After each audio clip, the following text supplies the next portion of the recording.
Znači evo ovdje imamo prostor pumpe, komande pumpe, znači ovdje palimo pumpu, to jest dajemo struju u pumpu, znači imamo prikazivač razine vode u rezervaru, ovdje palimo pumpu, plus minus okretaj, ovdje možemo kopčati toramat pa možemo namješati na potenciometar koliko će nam biti okretaja. Ako smijem te prekinuti, može, recite. I reći, ja ovdje vidim da je ovo klasika, znači zasuni ručno i sve, je li to namjerno tako rađe? Inače sad su one moderne, sve na gombu, otvori, ventil, zatvori. Tako je, mi smo išli namjerno na taj način da pumpa ima što manje elektronike u sebi i da bude sve više napravljeno na takozvani manualni pogon. Znači imamo, da ne bi ko što se sad moderno dešava da znaju zakazati elektromagnetni ventili, mi smo išli da imamo standardno zasune navreteno. A vjerovatno je jeftinija opcija. Pa čak i nije toliko neka velika razlika u cijeni, samo mi smo htjeli da bude ovako. Dobro, onda tu imate i visokotlačno vitlo. Tako, imamo visokotlačno vitlo od 60 metara, s time da u nedostatku imamo i cijevi koje nadoštukamo, tako je. Za produžiti. Tako je. To je za... Ovo je komanda za rasvjetni stup koji se nalazi na krovu vozila.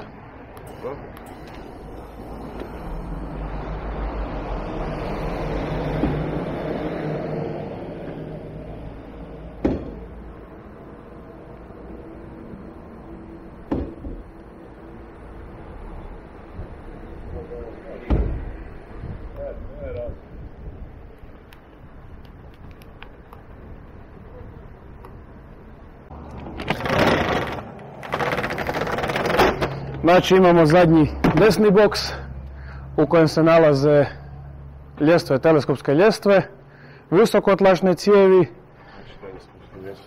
tako je, teleskopske ljestve, visokotlačne cijevi,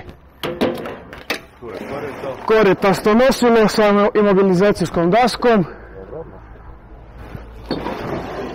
rasklopna nosila i normalno, pošto nam uvijek fali cijevi, mi smo nabacali još dodatno 2 C cijevi. Znači ne štedi se na cijevima? Na opremi se nikad ne štedi. Odlično. Što više, to bolje. Dalje?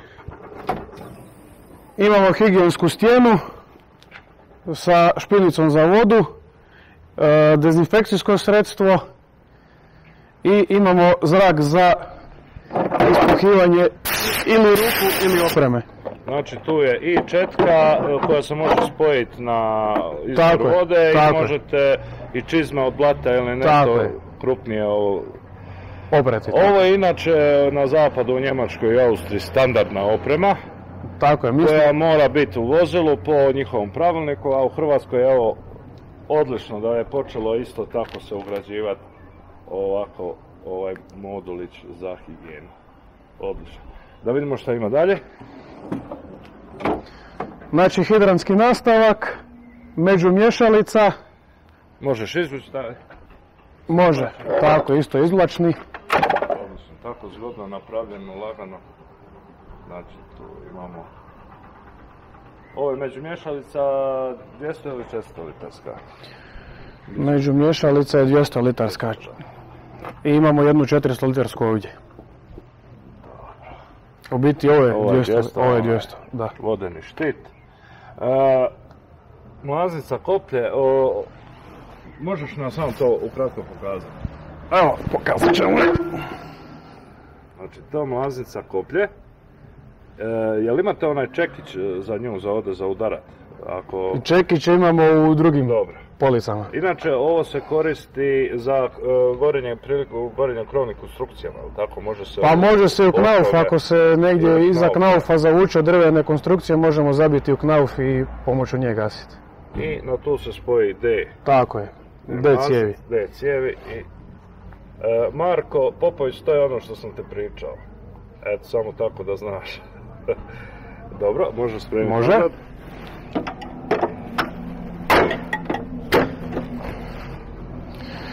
Onda imamo kazete sa B cijevima. Dobro, to su isto, znači, nosače aluminijske. Tako je, aluminijske kazete za B cijevi. I potopnu pumpu. Elektropotopna pumpa. Tako je, elektropotopna pumpa. Nećemo ga vaditi van. Ma možemo, evo, i u boksu, to je tako. Znamo svi. Evo, otišao. I tu je razina. Možemo ići dalje. Može. Pa tu nema nikog kraja. Srednji desni boks. To je ovako jako zgodno. Tako je, znači... Vatrogasci imaju pristup. Tako je, znači i s lijeve i s desne strane napravljen je blatobran koji je ujedno i gazište da vatrogasci mogu doći do opreme. Tu imamo motorne pile. Tako je, motornu pilu za drvo, motornu brusilicu, produžni kablovi, kolotura za vitlo.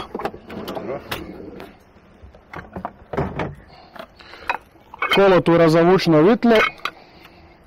Što imate u ovoj aluminijskoj kutiji? Šta to piše? Oprema za spašavanje? Tako je, u aluminijskoj kutiji oprema za spašavanje iz dubina i visina i gore iznad nje nalazi se radna užad. Dobro, i tu su B cijevi. I ovdje su isto tako tlačne B cijevi. Možemo ići dalje? Možemo. Prednja desna rolata, znači kao što vidite ovdje je agregat, isto polica na izvlačenje. Onda imamo policu sa kramp, vatrogasna sjekira, škare za rezanje i velika macola.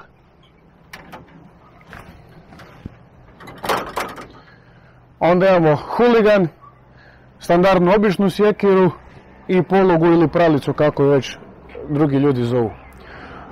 Ovdje se nalazi štemalica, Milwaukee lisičin rep, akumulatorska bušilica je isto unutra.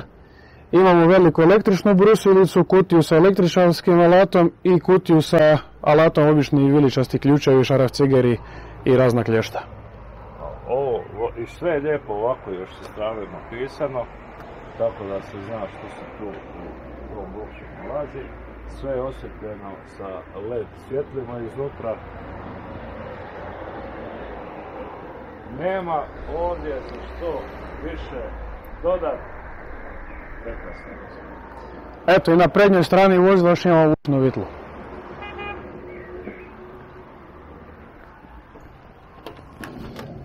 Tu imamo reflektor LED, a tu je... I evo ovdje imamo varne električno vučno vitlo. Vučna sila koju može vući je 5400 kg.